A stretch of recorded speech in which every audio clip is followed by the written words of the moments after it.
E and P, top priorities. So in life, we have certain things that we focus on. It's not that we don't focus on all these things, but we tend to like first this, then this, then this. It's like a checklist, right? That if these first things aren't done, it's hard for me to focus on that fifth thing, right? So it's the priorities. That's why we call it priorities. So what are the physical's top priorities? Number one is relationships and sex. In fact, their relationship in this case, the romantic relationship is what we're talking about. For them, sex equals love. So relationship and sex are kind of the same thing, same priority, and sex for them equals love. And that's their number one focus is relationships and sex. Number two for the physicals is family and children. Number three is friends and hobbies. And their fourth one is career and financial security. Again, it doesn't mean that they aren't successful. Some very successful people are physicals. It happens, right? But they want those other things to be at least mostly handled before they can really put their full attention on their career.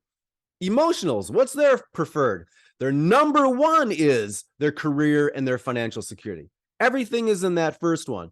The second is hobbies and children. The third is relationships and family. And fourth, especially for what we're talking about, is sex and / lovers, right? So first of all, you see that relationship and sex is different for the emotional, and sex is fourth. They don't see generally sex as equaling love. Sex and love are different. Sex is this thing, again, we'll talk much more about this in other videos, but for an emotional, sex is something that feels good and is a good stress reliever.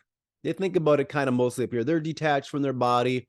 They're not going to want to have sex many, many times in a day, or, many discrete different times in a day. It's just not going to happen. They're usually one and done, off to something else. Maybe don't want a lot of hugging, probably want to get back to work or doing something else.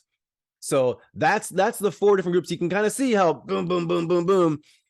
You might have some conflict there, but again, that's what also produces that magnetic connection. So we kind of have to work around it and understand each other, understand yourself, and understand where your partner is at. So you don't blame them for, oh, how dare they do this or think this or believe that. That's just how they're wired, as it's how you're wired.